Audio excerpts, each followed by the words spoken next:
함께 나누고 있는데요.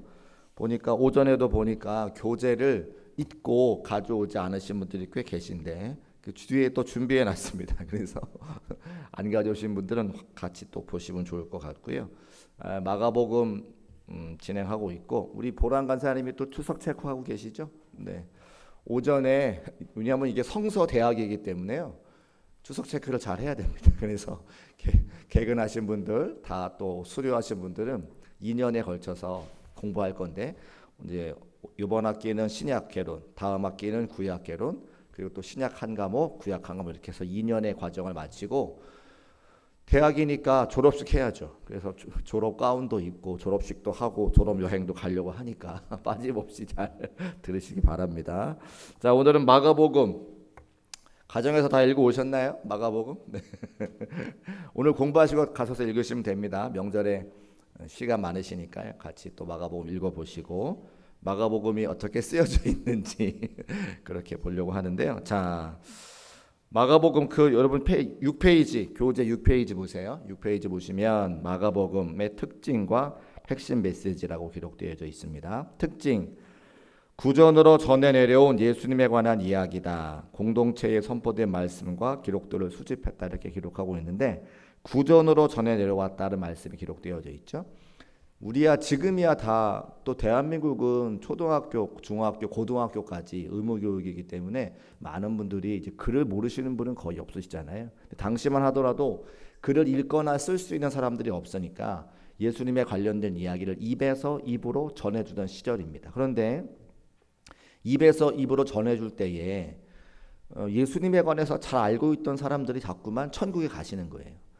30년을 한 세대라고 이야기하면 AD 33년에 예수님께 돌아가셨는데 이 마가복음이 쓰여진 것이 복음서에 가장 먼저 쓰여진 것이 책인데 AD 63년에서 66년경에 쓰였다고 우리가 알고 있거든요. 그러면 한 세대 예수님과 함께 활동했던 예수님의 제자들이 이제 하나 둘씩 천국으로 가게 되면서 더 이상 예수님에 대해서 말할 수 있는 사람들이 없어지기 시작하는 거죠. 그래서 가만히 보니까 누군가 기록을 남겨놓지 않으면 후대 사람들이 예수님에 대해서 전혀 알 수 없는 때가 오겠다 싶어서 그때부터 글로 적기 시작하는 겁니다. 그래서 구전으로 내려온 예수님의 이야기를 글로 적기 시작하고 마가라고 하는 사람의 이름에 모인 공동체, 예수님의 제자 중에 한 사람이었던 마가가 이제 공동체를 이루는 거죠. 예수님의 이야기를 쭉 전해줄 수 있으니까. 그래서 그들의 공동체에 선포된 말씀과 기록을 수집해 놨고 복음서라고 이야기하면 마태, 마가, 누가, 사복음서니까 요한까지 마태, 마가, 누가, 요한 중에 가장 먼저 쓰여진 복음서가 이 마가복음입니다. 그래서 다른 마태복음이나 누가복음이나 요한복음을 쓸 때에 전에 쓰여져 있는 마가복음이 있으니까 마가복음을 참고해서 마태복음에 기록되어지고 마가복음을 참고해서 누가복음에 기록되고 마가복음을 참고해서 요한복음이 또 쓰여지게 되는 겁니다. 그래서 다른 복음서들이 쓰여질 때에 이 마가복음의 내용을 참고하고 쓰여진 것을 보게 됩니다. 그리고 이 마가복음의 특징은 길이라고 하는 모티브가 있어요. 그러니까 길에 대한 이야기를 쭉 하는데 그래서 예수님께서 태어나신 곳은 베들레헴이고 자란 곳은 나사렛인데 나사렛은 갈릴리 지역이거든요. 그래서 이제 갈릴리 지역에서 사역을 하시고 그 다음에 어디로 가시냐면 예루살렘으로 가시죠. 예루살렘에서는 뭘 하시냐면 십자가에서 돌아가십니다. 그러니까 갈릴리와 예루살렘 그리고 그 가운데 갈릴리에서 예루살렘으로 가는 그 길, 이 세 장소를 중심으로 말씀이 쓰여져 있는 것이 마가복음이에요. 첫 번째는 갈릴리, 그리고 예루살렘으로 가는 길, 그리고 예루살렘에서의 사역. 그래서 갈릴리에서 예루살렘으로 가는 길, 그리고 예루살렘에서의 이 사역을 중심으로 마가복음이 기록되어져 있는 것을 알 수가 있습니다. 그리고 그 길에 대한 이야기를 쭉 하는 것은 예수님께서 결국 결론으로 십자가의 길을 걸어가셨다, 고난의 길을 걸어가셨다, 섬김의 길을 걸어가셨다고 하는 것을 우리에게 나타내주고 있다는 것입니다. 그래서 말씀을 하나씩 살펴보면서 좀 이제 말씀을 나누려고 하는데요. 먼저 마가복음을 기록한 저자가 누구인가? 다 아시죠? 누가 기록했죠? 마가라고 하는 사람이 기록했습니다. 근데 이 마가라고 하는 사람의 기록은 하되 제가 첫 번째 시간에 말씀을 드렸는데요. 마가가 기록을 했지만 누군가에게 이야기를 들은 거예요. 예수님의 이야기를 듣고 마가가 기록한 거예요. 누가 예수님의 이야기를 했냐면 베드로가 이야기를 했습니다. 베드로가 예수님의 가장 첫 번째 수제자였기 때문에 예수님에 대한 이야기를 가장 잘 알고 있겠죠. 그래서 베드로가 예수님에 대해서 이야기를 막 하고 그것을 글로 적은 사람이 바로 이 마가인 거예요. 그런데 우리가 생각할 때에 그러면 베드로가 이야기한 거를 마가가 적었으면 베드로가 지은 거지 왜 마가가 적었을까라고 하시잖아요. 근데 여러분 글로 쓰는 게 빨라요? 말하는 게 빨라요? 말하는 게 훨씬 빠르죠. 베드로가 이야기한 거를 마가가 잘 듣고 기억해서 기록해 놓은 건 굉장하다는 겁니다. 굉장한 실력이 있다고 하는 거죠. 그래서 이 마가가 탁월한 사람이다. 베드로를 통해서 예수님 이야기를 하나하나 상세하게 잘 전해 듣고 그 나름대로 예수님에 대한 이야기를 또 그 사역을 정리한 사람이 이 마가다. 근데 마가가 성경에 보니까 바나바의 생질이라고 나와 있거든요. 골로새서 4장 10절 말씀 같이 한번 읽어볼게요. 시작. 나와 함께 갇힌 아리스다고와 바나바의 생질 마가와. 생질은 뭐냐면 우리식으로 말하면 친척이라는 뜻이거든요. 그러니까 바나바의 친척이 마가라고 하는 거예요. 바나바가 누구입니까? 초대교회에 사도 바울, 그러니까 사울이 변해서 바울이 되고 그 바울을 초대교회 제자들에게 소개시켜준 보증해준 사람이 바로 바나바잖아요. 그래서 우리도 새가족의 교회 들어오시면 무슨 사역을 해요? 바나바 사역을 하죠. 이 새로 오신 새 가족을 우리 교회에 잘 정착할 수 있도록 또 섬길 수 있도록 도와주시는 분들을 바나바라고 이야기합니다. 초대교회에 사울이라고 했던 그 예수님을 믿던 사람들을 핍박했던 그 바울을 이제 이 초대교회 제자들과 또 성도들에게 소개해 줄 때에 내가 이 사람의 믿음과 신앙을 보증합니다라고 이야기했던 그 바나바. 근데 이 마가가 바나바의 조카라고 하는 거죠. 그러니까 초대교회에서 바나바를 통해서 이 마가가 얼마나 그렇게 많은 영향력을 끼치는 위치에 있는 사람인가를 알 수가 있는 거죠. 그리고 또 한 가지는 그 마가의 집이 굉장히 부자인 것을 알 수가 있는데 우리가 사도행전에 가보면 마가의 다락방이 나옵니다. 마가의 다락방이 아니라 마가의 어머니의 다락방이죠. 사실은 마가 어머니의 집이니까요. 근데 그 마가의 다락방에 몇 명이 가서 같이 예배를 드렸다 그래요? 120명이 예배를 드렸다 그래요. 여러분의 가정에 다락방이 한번 있어 보셨나요? 요즘에 아파트 사시지만 옛날에는 이제 단층 집에 있고 그 단층에 슬랍으로 쳐가지고 다락방이 있잖아요. 다락방은 주로 쥐들이 살죠. 쥐들이 사람이 사는 게 아니라 쥐들이 살죠. 그래서 제가 어렸을 때 시골에 살던 집도 천장에 이렇게 천장이 깨끗하다가 이렇게 누렇게 뭐가 자꾸 생겨요. 그 뭔가 봤더니 쥐가 오줌을 싸가지고 이렇게 생기는 거래요. 그 다락방에 올라가서 막 쥐를 잡던 그런 기억이 나거든요. 근데 이 마가의 다락방에 120명이 올라간다. 제가 기억하던 다락방은 굉장히 좁은 공간인데 거기에 120명이 올라간다라고 하는 건 마가의 집이 굉장히 큰 것을 알 수가 있는 거죠. 그러니까 이것은 다락방이라고 하기보다는 2층 집인데 그 2층 집도 120명이 있을 수 있는 큰 집이라는 거예요. 아마 공간이 이만큼 되는 거죠. 우리 지금 성전에 120명이 앉으면 꽉 차는 거잖아요. 그러니까 이만큼 되는 거예요. 그러니까 얼마나 큰 집에 사는 거예요.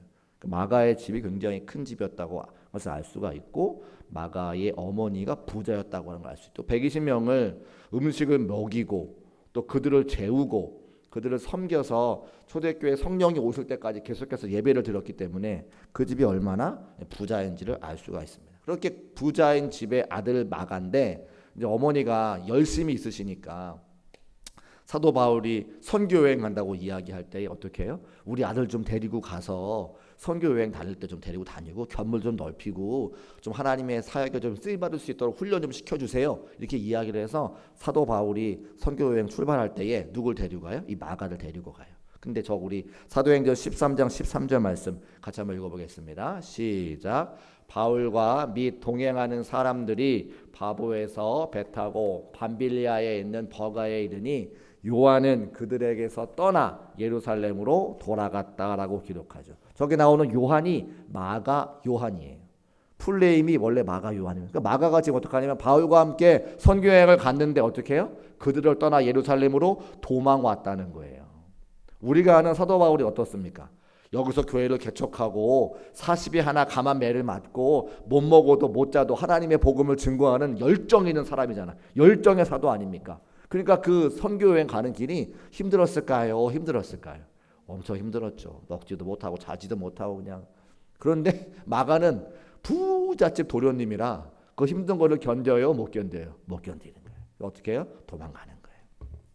그래서 이 마가 요한이 참 잘 배웠고 훌륭한 지식을 갖췄지만 고생은 안 하고 산 아들이기 때문에 그가 어떻게 예루살렘 선교여행 처음 갔다가 예루살렘으로 도망쳐 왔다. 그런데 아까 말씀드렸어요. 바나바가 마가 요한의 이제 생질이었다 말씀드렸잖아요. 그래서 2차 전도 여행 갈 때는 바울, 실라, 그리고 바나바, 마가 요한 이 네 명이서 출발을 하는데 바울이 마가 요한을 데리고 갈까요? 안 데리고 갈까요?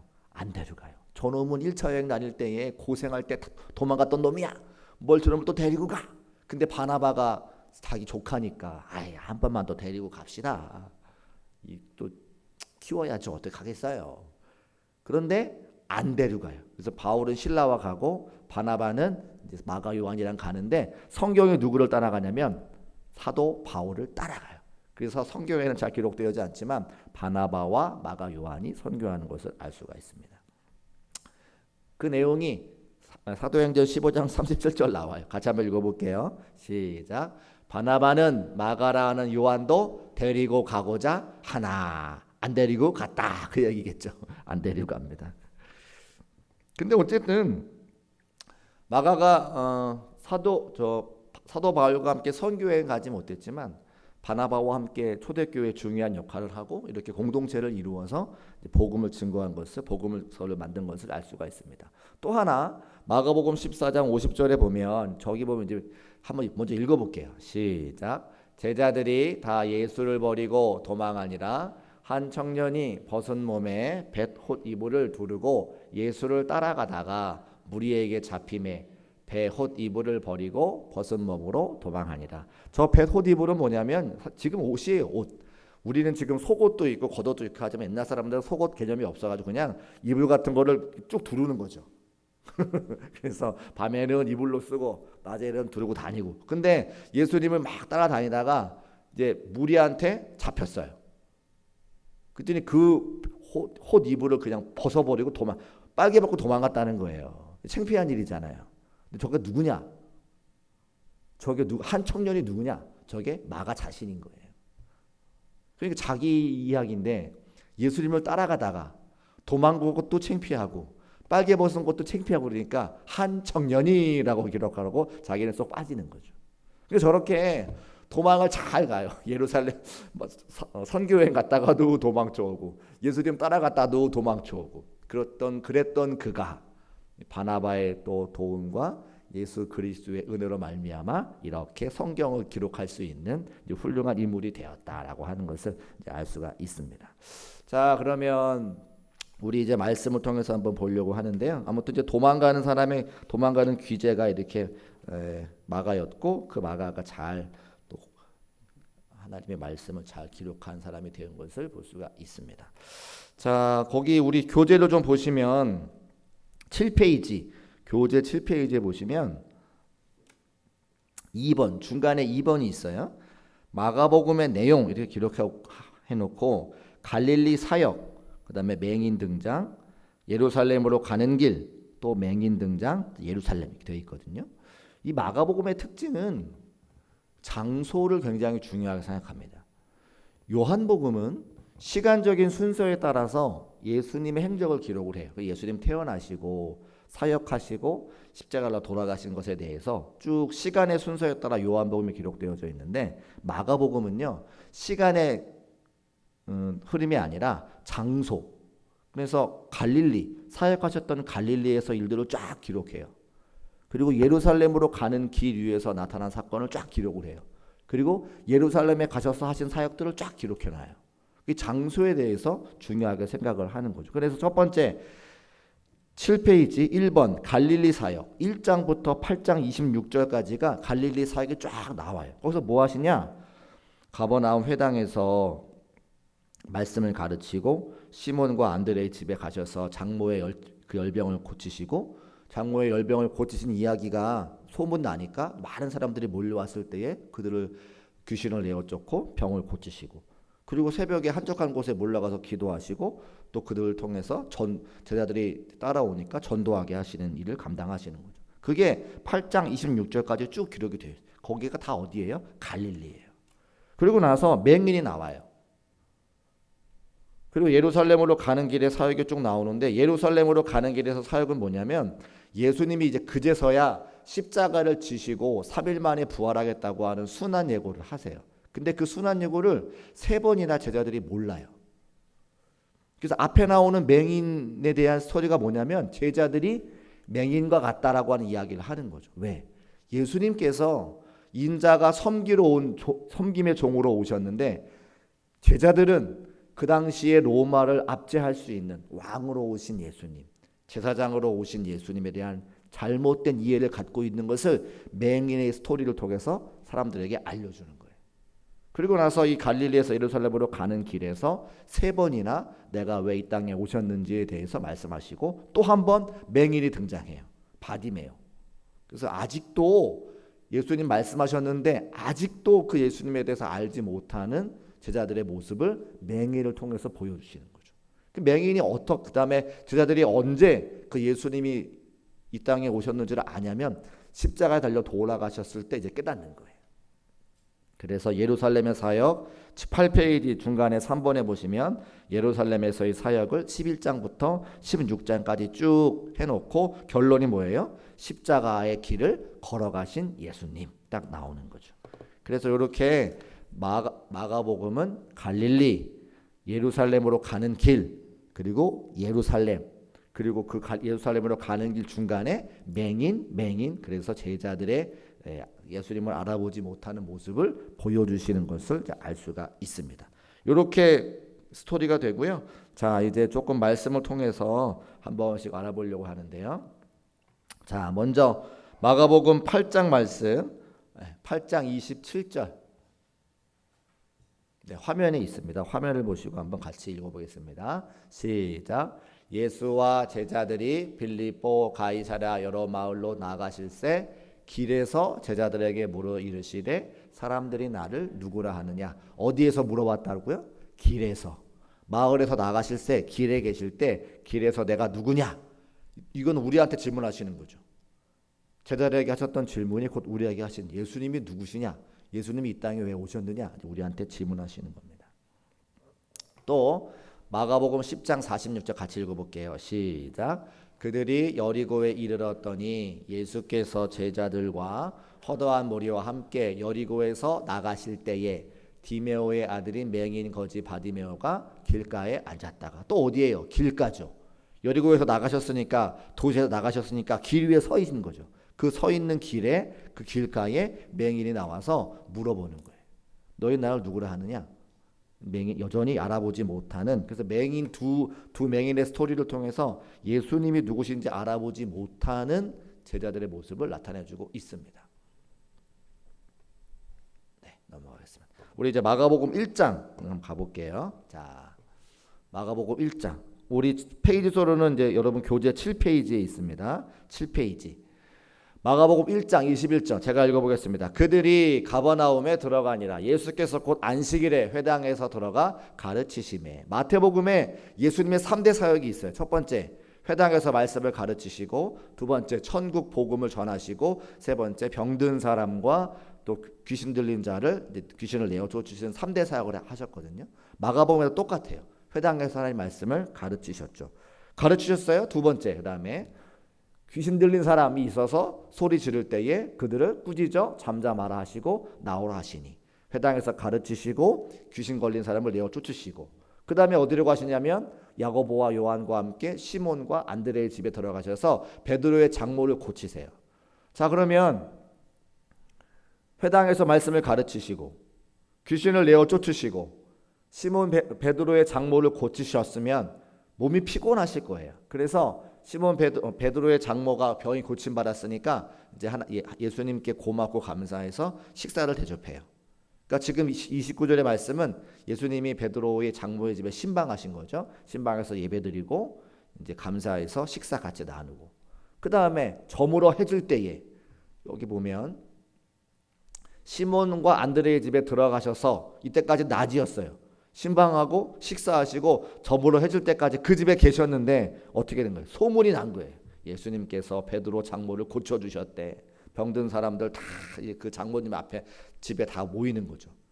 해질 때에 모든 병자와 귀신 들린 자를 예수께 데려오니, 예수님이 병든 자가 있으니까 또 긍휼히 여기시는 마음에 다 기도하고 안수하여 고쳐주지 않으시겠어요? 그 얼마나 피곤하시겠어요. 하루 종일 말씀 전하시고 귀신 쫓아내고 신방 가서 식사하시고 또 병든 자 다 고치시고. 그러면 예수님이 쉬어야 될까요? 쉬어야 될까요?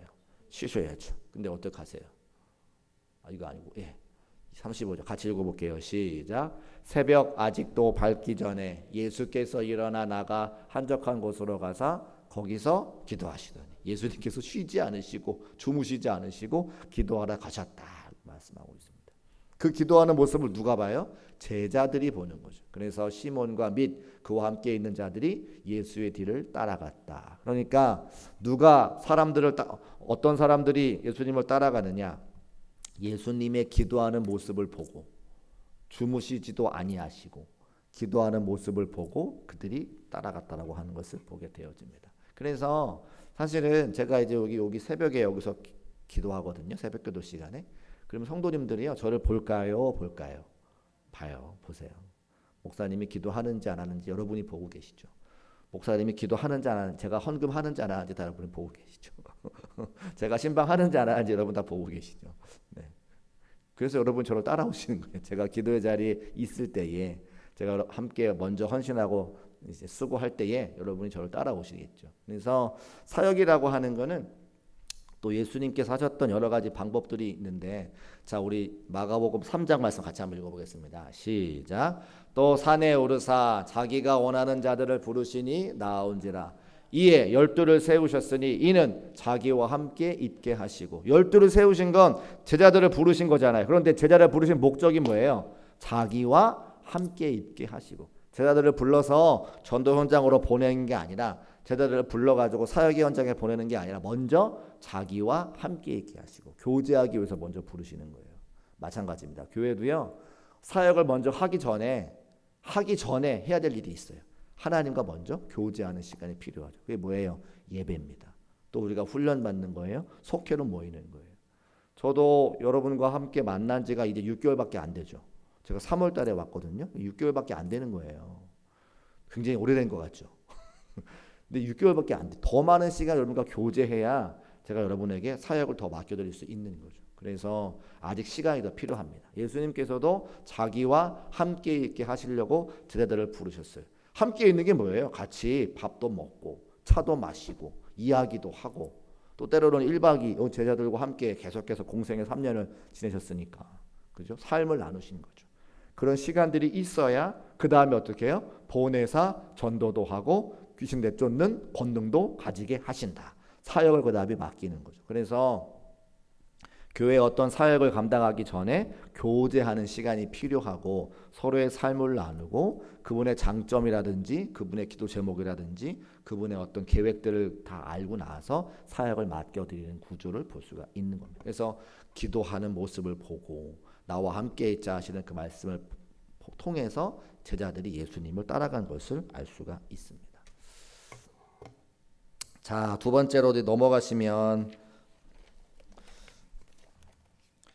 우리 8장 31절. 이제 여러분의 교재를 보시면 어디로 가는 거냐면 8페이지 맨 위에 갈릴리에서 예루살렘으로 가는 길, 이제 거기가 되겠습니다.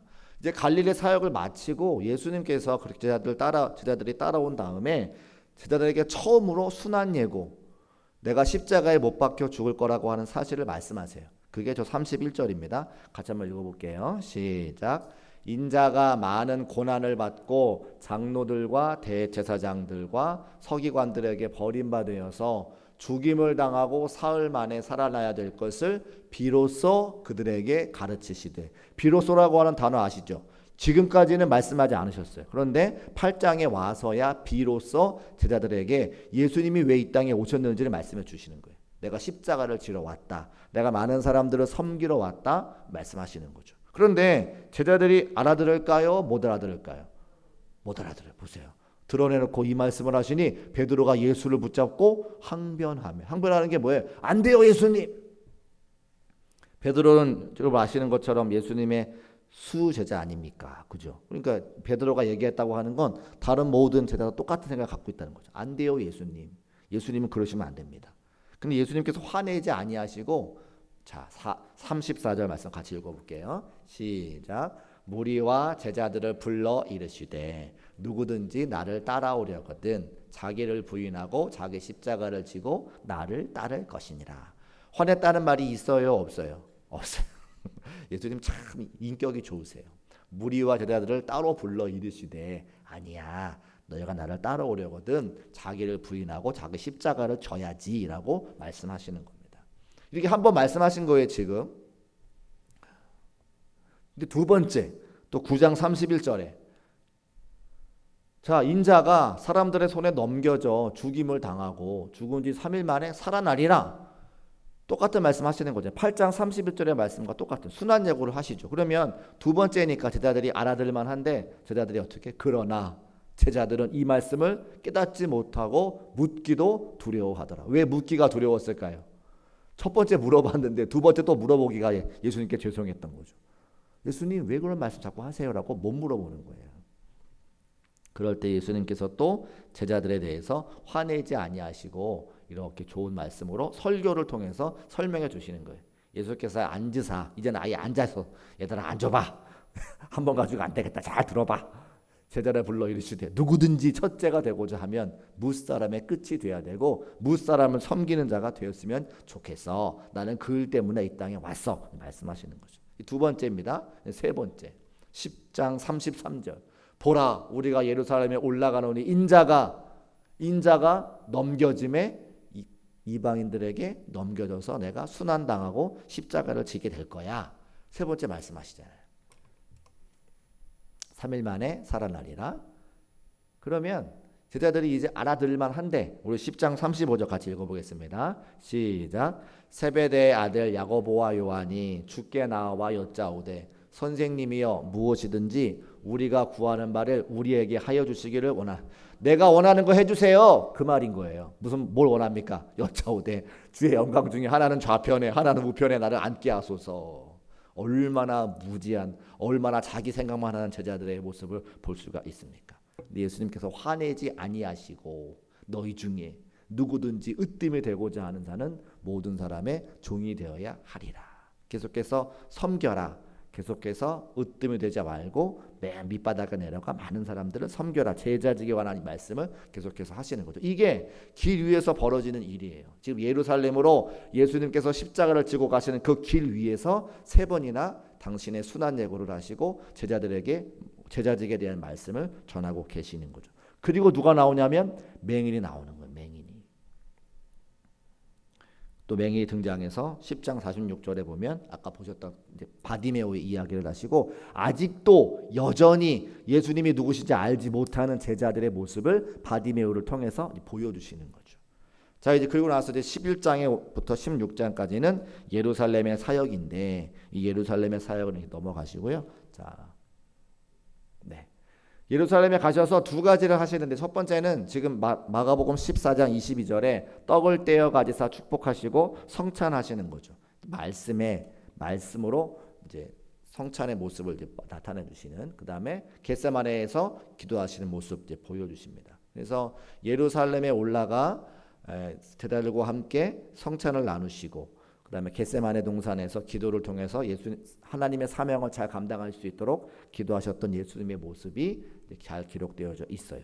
그리고 나서 저 마가복음 15장에 가보면 구레네 사람 시몬에 대한 이야기가 나오는데 구레네 사람 시몬은 여러분이 잘 아시는 것처럼 예수님께서 십자가를 지실 때에 그 전날 밤 재판하시고 뭐 이렇게 또 채찍에 맞아가지고 온몸에 피 흘리시니까 십자가를 온전히 들고 올라가실 수가 없으시잖아요. 그래서 로마 군인들이 덩치가 좋은 구레네라고 하는 것은 지역 이름인데 이제 흑인인 거죠. 아프리카 어느 지역에 말하는 거기 때문에 흑인, 구레네 사람 시몬이라고 하는 흑인에 대한 이야기인데 그 덩치가 좋으니까 그 사람을 불러다가 십자가를 억지로 지운 거예요.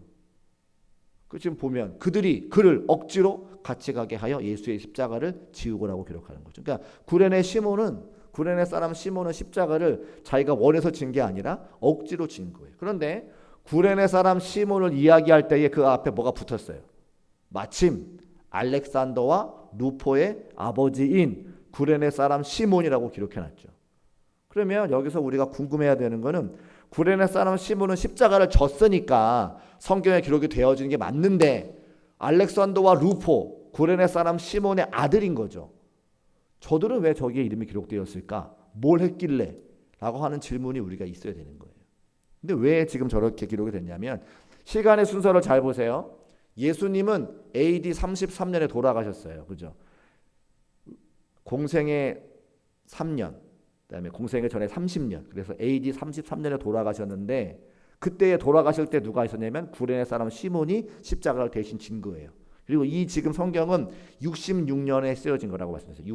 63년부터 66년 어간에 쓰여진 책이라 말씀드렸죠. 그럼 그 중간에 구레네 사람 시몬이 결혼해서 아이를 낳고 그 아이가 알렉산더와 루포인 거예요. 그러니까 초대교회에 마가복음에 쓰여졌던 그 당시에 저 알렉산더와 루포를 누가 아는 거예요? 마가복음을 기록한 공동체 사람들이 다 아는 거죠. 그 왜 써놨을까? 유명한 사람이기 때문에. 너희 아버지가 예수님의 십자가를 대신 졌던 사람이야라고 그 알렉산더와 루포가 마가복음 공동체 안에 유명한 자리매김한 사람이 되었다고 하는 거예요. 그게 가능한 것은 로마서 16장 13절 같이 읽어보겠습니다. 시작. 주 안에서 택하심을 입은 루포와 그의 어머니에게 문안하라. 그의 어머니는 곧 내 어머니라. 로마서는 누가 썼죠? 사도 바울이 썼어요. 사도 바울인데 이야기하는 거예요. 루포의 어머니는 누구예요? 누구 부인이에요? 구레네 사람 시몬의 부인인 거죠. 구레네 사람은 시몬의 부인, 시몬의 아내를 지금 사도 바울이 자기의 어머니라고 이야기할 정도로 그 초대교회 안에서 굉장한 영향력을 끼친 사람이라고 하는. 누구 때문에? 구레네 사람 시몬, 자기 남편 때문에. 근데 그 아버지 때문에 루포와 알렉산더가 초대교회의 유명한 인사가 되었다고 하는 거죠. 그런데 정작 구레네 사람 시몬은 감사하게 졌어요? 억지로 졌어요? 억지로 졌어요. 그죠? 제가 오전에 우스갯소리 했는데 따님들을 갖고 계신 우리 부모님들이 목사 사위를 얻기를 좋아할까요? 좋아하세요? 제가 이렇게 물어보니까 답을 다른 거 하실 수가 없어. 목사 사위 얻는 거를 좋아할까요? 안 좋아할까요? 이렇게 여쭤봐야 되는데 별로 원하지 않으시죠. 별로 원하지 않으세요. 왜냐하면 목회하는 게 쉽지 않다고 하는 걸 다 알고 계시니까 기왕이면 목사 말고 다른 사자 붙은 사람, 변호사, 의사, 검사, 판사 이런 분 좋아하시지 목사는 가급적, 목사는 장의사 그 앞이에요. 근데 어떤 생각을 갖고 계시냐면 그죠?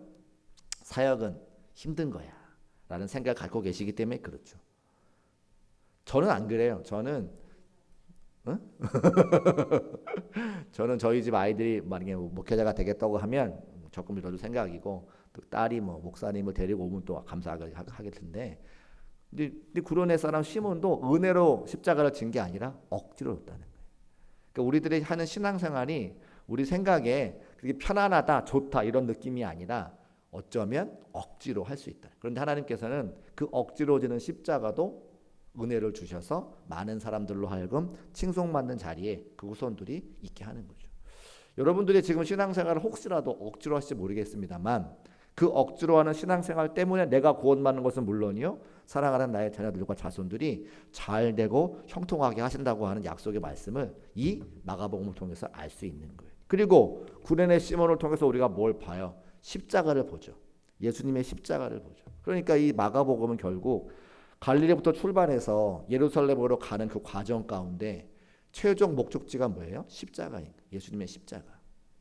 근데 그 십자가를 쭉 이야기하시면서 계속해서 인자가 온 것은 섬기러 왔다라고 하는 말씀을 계속해서 우리에게 주고 계신 거죠. 그래서 억지로 지는 십자가 같지만 그 십자가를 통해서 나의 십자가를 지고 많은 사람들을 섬기는 자리에 가면 갈수록 하나님께서는 그 억지로 진 십자가를 은혜의 십자가로 바꿔주시고 그 모든 헌신과 그 모든 수고를 통해서 우리의 자녀와 자손들을 높여주신다고 하는 사실을 말씀을 통해서 알 수가 있는 겁니다.